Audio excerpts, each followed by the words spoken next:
মন্দিরটির প্রায় বয়স হবে প্রায় 300 বছর। এটার প্রতিষ্ঠা করেন আমাদের বর্ধমানের মহারাজা মহারাজ মহাতাব মহাতাব ছিলেন।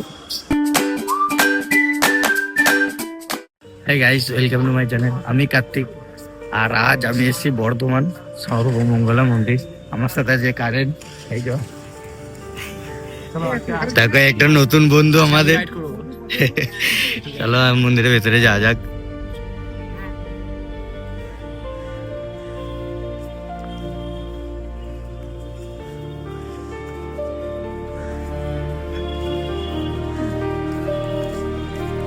অফিস রুম আছে, এটা অফিস রুম। এদিকে একটা গেট, এটা মেন গেট, মন্দিরে যাওয়ার ভেতরের রাস্তা। আর এখানটা হচ্ছে মানে যখন বিয়ে ফিয়ে করে হ্যাঁ,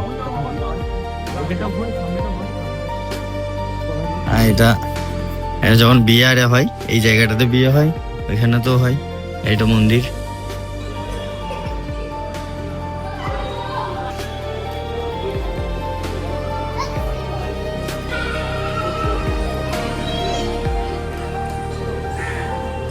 হচ্ছে আমাদের সর্বমঙ্গলা মায়ের মন্দির। দেখো মন্দিরটা দেখতে কত সুন্দর লাগছে। দেখো ওয়েদারটা এত সুন্দর আছে, এই মন্দিরটা দেখতে দারুণ লাগছে। আর এখানে অনেক বিয়ে হয়, অনেক। এটা শিব মন্দির, এই দুটো পরপর শিব মন্দির।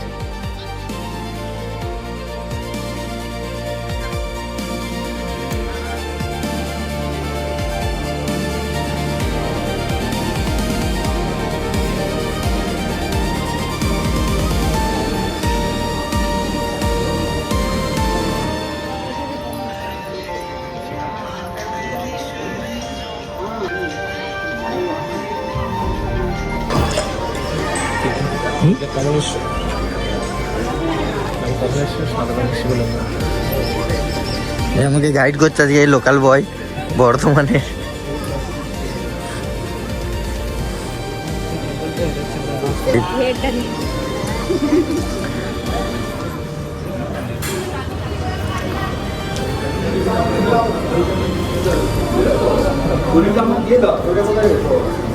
পুজো হচ্ছে।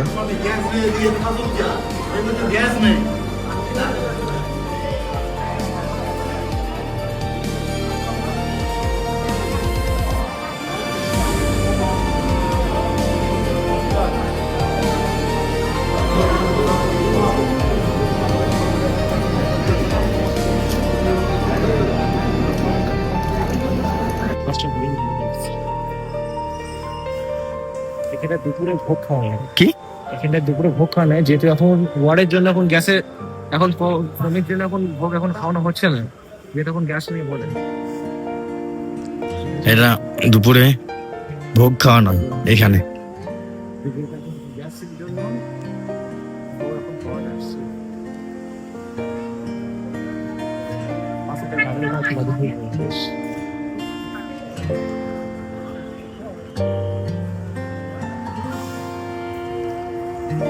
এটা একটা দরজা, মায়ের মন্দিরের ভেতরে ঢোকার দরজা।